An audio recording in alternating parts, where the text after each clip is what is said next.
Hello everyone, welcome back to my channel Bright Learning. In this class today we have to discuss about how to use do and did. ಇದು nowadays ನಾನು ಏನು ಮಾಡ್ತಾ ಇದ್ದೀನಿ ಅಂದರೆ casual ಆಗಿ ನಾವು day to day ಲೈಫಲ್ಲಿ use ಮಾಡುವಂತಹ ವರ್ಡ್ಸನ್ನು ನಿಮ್ಗೆ ಹೇಳ್ತಾ ಇದ್ದೀನಿ. ಅದು ಐದರ್ ಆಗಿರ್ಬೋದು, ಐದರ್ ಆರ್, ನೀದರ್ ನಾರ್, ಸಿನ್ಸ್ ಆಗಿರ್ಬೋದು. ಇದೆಲ್ಲ ನಮಗೆ ಡೈಲಿ ಕನ್ವರ್ಸೇಷನಿಗೆ ಬೇಕಾಗಿರೋ ತುಂಬ ಇಂಪಾರ್ಟೆಂಟ್ ವರ್ಡ್ಸು. ಇದನ್ನು ನಾವೇನು ಮಾಡಬೇಕು ಅಂದರೆ ಡೈಲಿ ಪ್ರಾಕ್ಟೀಸ್ ಮಾಡ್ತಾ ಇರಬೇಕು. ನೋಡಿದ್ವಿ, ಆ ಕಾನ್ಸೆಪ್ಟ್ ಅರ್ಥ ಆಗತ್ತೆ ನಿಮಗೆ. ಅರ್ಥ ಆಯಿತು ಅಂತ ನೀವು ಹಾಗೆ ಬಿಡಬಾರ್ದು. You have to use these words in your daily conversation. ಸಡನ್ನಾಗಿ ಅದು ನಿಮಗೆ ಬರಲ್ಲ. ನಿಮಗೆ ಅನಿಸುತ್ತೆ, ಅಯ್ಯೋ ನಾನು ಮಾತಾಡ್ತಿರುವಾಗ ಸೆಂಟೆನ್ಸ್ ತಪ್ಪಾಗುತ್ತೆ ಏನೋ, ಸರಿ ಇದೆಯೋ ಇಲ್ವೋ, ಅಥವಾ ಯಾರಾದರೂ ನಗಾಡ್ತಾರೇನೋ ಅಂತ ನಿಮಗೆ ಅದು ಮುಜುಗರ ಆಗುತ್ತೆ ಯೂಶ್ವಲಿ ಹೊಸದಾಗಿಂದ ಕಲಿತಾ ಇದ್ದವರಿಗೆ. ಸೊ ನೀವೇನು ಮಾಡಬೇಕು ಅಂದರೆ ಅದನ್ನು ಮಿರರ್ ಎದುರಿಗೆ ನಿಂತ್ಕೊಂಡು ನೀವು ಸೆಂಟೆನ್ಸ್ ಫ್ರೇಮ್ ಮಾಡಿ ಮಿರರ್ ಎದುರಿಗೆ ನಿಮಗೆ ನೀವೇ ಮಾತಾಡ್ಕೊಳ್ಳೋದು, ಅಥವಾ ಹೊಂಟಿದ್ದಾಗ ಸುಮ್ಮನೆ ಮಾತಾಡೋದು, ಹೀಗೆ ಮಾಡ್ತಾ ಅದೇನಾಗುತ್ತೆ ಕನ್ವರ್ಸೇಷನ್ ಅದು ಹ್ಯಾಬಿಟ್ ಆಗಬೇಕು.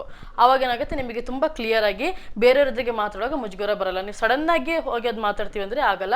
So you have to make practice as much as possible, then only it is possible. ಸುಮ್ಮನೆ ನೋಡಿದ್ವಿ, ಅರ್ಥ ಆಯಿತು, ಕಾನ್ಸೆಪ್ಟ್ ಮುಗೀತು ಅಷ್ಟೇ ಅಲ್ಲ, we have to use it. ಈಗ ನೋಡಿ, ನಾವು ಆಲ್ರೆಡಿ ಸಿನ್ಸ್ ಅನ್ನೋ ವರ್ಡನ್ನು ಹೇಗೆ ಯೂಸ್ ಮಾಡೋದು ಅಂತ ನೋಡಿದ್ವಿ. ಐದರ್ ಆರ್ ಹೀಗೆ ಯೂಸ್ ಮಾಡ್ಬೋದು. Since morning I am waiting for you, either you are coming or not. ಇಲ್ಲಿ ನೋಡಿ, ಅದನ್ನು ಯೂಸ್ ಆಯಿತು, ಇದನ್ನು ಯೂಸ್ ಆಯಿತು ಅಲ್ವಾ. ಹೀಗೆ ನೀವು ಅದನ್ನು ಕೊಲ್ಯಾಬರೇಟ್ ಮಾಡಿ ವರ್ಡ್ಸನ್ನು. Either or, neither or, whether or, ಈ ಥರದ್ದೆಲ್ಲ ಕೊಲ್ಯಾಬ್ರೇಟ್ ಮಾಡಿ ಅದು ಕನೆಕ್ಟ್ ಮಾಡಿ ನೀವು ವರ್ಡನ್ನು ಮಾಡಿದರೆ ಅದು ತುಂಬ ಈಸಿ ಆಗುತ್ತೆ. ಹಾಗೆ ಇವತ್ತು ನಾವು ನೋಡ್ತಿರೋದು ವರ್ಡ್ ಯಾವುದಂದರೆ ಹೇಗೆ ಡೂ ಮತ್ತು ಡಿಡನ್ನು ಎಲ್ಲಿ ಯೂಸ್ ಮಾಡೋದು. ಸಾಮಾನ್ಯವಾಗಿ ಎಲ್ಲರೂ ಕನ್ಫ್ಯೂಷನ್ ಮಾಡ್ಕೊಳ್ಳೋಂಥ ವರ್ಡ್ ಇದು, ಅಂದರೆ ಹೆಲ್ಪಿಂಗ್ ವರ್ಬ್ ಇದು. ಹಾಗಾದರೆ ಡೂ ಮತ್ತು ಡಿಡ್ ಯಾವಾಗ ಯೂಸ್ ಮಾಡ್ತೀವಿ ಅಂತ ನೋಡೋಣ. ಸೆಂಟೆನ್ಸ್ ಇದ್ದು ಡೂ ಆ್ಯಂಡ್ ಡಿಡ್. ಇಲ್ಲಿ ನೋಡಿ, ಡೂ ಅನ್ನೋದು ಪ್ರೆಸೆಂಟ್ ಟೆನ್ಸ್, ನಮಗೆಲ್ಲ ಗೊತ್ತಿದೆ. Present, past and future tense ಇರುತ್ತೆ. ಡೂ ಅನ್ನೋದು ಯಾವಾಗಲೂ ನಾವು ಯಾವ ಟೆನ್ಸಲ್ಲಿ ಯೂಸ್ ಮಾಡ್ತೀವಿ? ಪ್ರೆಸೆಂಟ್. ಡೂ ಅನ್ನೋದು ನಾವು ಪ್ರೆಸೆಂಟಲ್ಲಿ ಯೂಸ್ ಮಾಡ್ತೀವಿ. ಡಿಡ್ ಅನ್ನೋದು ನಾವು ಪಾಸ್ಟಲ್ಲಿ ಯೂಸ್ ಮಾಡ್ತೀವಿ. ಇಷ್ಟನ್ನು ಮೈಂಡಲ್ಲಿ ಕ್ಲಾರಿಫಿಕೇಶನ್ ಮಾಡ್ಕೊಬಿಡಿ. Do is used in present, did is used in past ಅಂತ. ಹಾಗಾದರೆ ಡೂ, ಇಲ್ಲಿ ನೋಡಿ ನಾನು ಆಲ್ರೆಡಿ ಬರೆದಿದ್ದೀನಿ ವರ್ಡ್ಸು. ಡೂ ಅನ್ನು ಯೂಸ್ ಮಾಡಿ ನಾವೇನು ಮಾಡ್ತೀವಿ? ಕ್ವಶನನ್ನು ಫ್ರೇಮ್ ಮಾಡ್ತೀವಿ. ನಾವು ನಮ್ಮ ಫ್ರೆಂಡ್ಸ್ ಜೊತೆಗೆ ಯಾರ್ದಾದ್ರ ಜೊತೆಗೆ ಕನ್ವರ್ಸೇಷನ್ ಮಾಡ್ತಾ ಇದ್ದೀವಿ ಅಂದರೆ ನಾವು ಅವರಿಗೆ ಕ್ವಶನ್ ಕೇಳುವಾಗ ಡೂ ಅನ್ನು ಯೂಸ್ ಮಾಡ್ತೀವಿ. ಡೂ ಅನ್ನು ನಾವು ಯೂಶ್ವಲಿ ಕ್ವಶನನ್ನು ಫ್ರೇಮ್ ಮಾಡುವಾಗ ನಾವು ಯೂಸ್ ಮಾಡ್ತೀವಿ. ಹಾಗಾದರೆ ನೋಡೋಣ. ಡೂ ಯು, ನೋಡಿ, do you know about this, ನಿನಗೆ ಇದ್ರ ಬಗ್ಗೆ ಗೊತ್ತಿದೆಯಾ ಅಂತ ನಾವು ಕೇಳಬೇಕು. ಆವಾಗ ನಾವು ಯಾವ ವರ್ಡನ್ನು ಯೂಸ್ ಮಾಡಬೇಕು? ಯಾವ ಹೆಲ್ಪಿಂಗ್ ವರ್ಬನ್ನು, ಸ್ಟ್ರಾಂಗ್ ವರ್ಬನ್ನು, ಡೂ ಅನ್ನೋ ಹೆಲ್ಪಿಂಗ್ ವರ್ಬನ್ನು ಯೂಸ್ ಮಾಡಿ ನಾವು ಇದನ್ನು ಫ್ರೇಮ್ ಮಾಡಬೇಕು.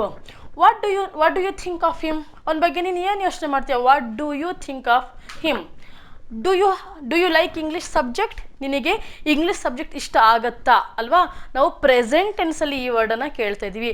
ಇದನ್ನೇ ನಾವು ಪಾಸ್ಟಲ್ಲಿ ನಿನಗಿಷ್ಟ ಇತ್ತಾ, ನಿನಗಿದ್ರ ಬಗ್ಗೆ ಗೊತ್ತಿತ್ತಾ, ಈ ಥರ ನಾವು ಪಾಸ್ಟಲ್ಲಿ ಯೂಸ್ ಮಾಡುವಾಗ ನಾವೇನು ಯೂಸ್ ಮಾಡ್ತೀವಿ ವರ್ಡನ್ನು? ಡಿಡ್ಡನ್ನು. ಇಲ್ಲಿ ನೋಡಿ, ಸೇಮ್ ಅದಕ್ಕೆ ನಾನು 2 ಕಾಲಮ್ ಮಾಡಿ ಬರ್ದಿದ್ದೀನಿ. Do you know about this, ನಿನಗಿದ್ರ ಬಗ್ಗೆ ಗೊತ್ತಿತ್ತಾ ಅಂತ ಕೇಳಬೇಕು ಅಂದರೆ ನಾವೇನು ಮಾಡಬೇಕು? ಡಿಡ್ ಅಂತ ಬರೀಲೇಬೇಕು. ಎಷ್ಟೋ ಜನ ನಾನು ತುಂಬ ಸಲ ಕೇಳಿದ್ದೀನಿ ಮಾತಾಡ್ತಿರುವಾಗ, ಪಾಸ್ಟಿಗೂ ಡೂ ಯೂಸ್ ಮಾಡ್ತಾರೆ, ಪ್ರೆಸೆಂಟಿಗೂ ಡೂ. ಪಾಸ್ಟಲ್ಲೂ ಈಸ್ ಯೂಸ್ ಮಾಡ್ತಾರೆ, ಪ್ರೆಸೆಂಟಲ್ಲೂ ಯೂಸ್ ಮಾಡ್ತಾರೆ. ಅವರಿಗೆ ಅದು ಡಿಫ್ರೆನ್ಸೇ ಗೊತ್ತಾಗಲ್ಲ, ಯಾವಾಗ ಡೂ ಮತ್ತು ಯಾವಾಗ ಡಿಡ್, ಯಾವಾಗ ಈಸ್ ಮತ್ತು ಯಾವಾಗ ವಾಸ್ ಹಾಕಬೇಕು ಅಂತ. ಹಾಗಾದರೆ ನಾನು ಮುಂದಿನ ಕ್ಲಾಸಲ್ಲೆಲ್ಲ ಡೂ ಡಿಡ್ ಇವತ್ತು ಹೇಳ್ತೀನಿ. ನೆಕ್ಸ್ಟ್ ಕ್ಲಾಸಲ್ಲಿ ಈಸ್, ವಾಸ್ ಮತ್ತು ಆರ್ ವರನ್ನು ಹೇಗೆ ಯೂಸ್ ಮಾಡೋದು ಅಂತ ನಾನು ಹೇಳ್ತೀನಿ. ನೋಡಿ, did you know about this. Okay, ಏನೋ ಒಂದು ವಿಷಯ ನಡೆದು ಹೋಗಿದೆ, ಏನೋ ಒಂದು ಇನ್ಸಿಡೆಂಟ್ ಆಗಿದೆ, ಅವಾಗ ಕೇಳಬೇಕು ನಿನಗೆ ಇದ್ರ ಬಗ್ಗೆ ಗೊತ್ತಿತ್ತಾ ಅಂತ ನಾವು ಕೇಳ್ತಿಲ್ವಾ ಯೂಶ್ವಲಿ. ನಿನಗೆ ಇದ್ರ ಬಗ್ಗೆ ಗೊತ್ತಿತ್ತಾ, ಅವಾಗ ನಾವು ಏನು ಮಾಡಬೇಕು? ಡಿಡ್ಡನ್ನು ಯೂಸ್ ಮಾಡಬೇಕು. ನಿನಗೆ ಇದ್ರ ಬಗ್ಗೆ ಗೊತ್ತಿದೆಯಾ ಅಂತ ಕೇಳುವಾಗ ನಾವು ಡೂ ಯನ್ನು ಯೂಸ್ ಮಾಡಬೇಕು. ಇಷ್ಟೇ ಡಿಫ್ರೆನ್ಸ್, ಮತ್ತೇನಿಲ್ಲ.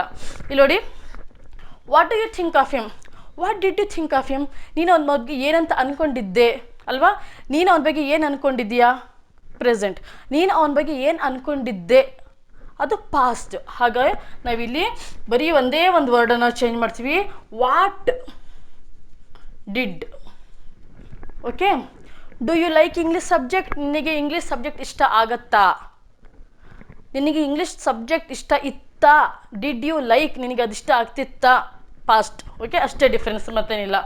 What do you know, what do you prefer, coffee or tea. ನೀನು ಏನು ಪ್ರಿಫರ್ ಮಾಡ್ತೀನಿ, ನೀನೇನು ಇಷ್ಟಪಡ್ತೀಯಾ? ಟೀ ಕುಡಿಯೋಕ್ಕೆ ಇಷ್ಟಪಡ್ತೀಯಾ, coffee. What did you prefer, ನೀನೇನು ಇಷ್ಟಪಟ್ಟಿದ್ದೆ. ಓಕೆ, ಈ ಥರ ನಾವು ಡೂ ಮತ್ತು ಡಿಡ್ಡನ್ನು ಯೂಸ್ ಮಾಡಿ ಸೆಂಟೆನ್ಸನ್ನು ಮಾಡ್ತೀವಿ.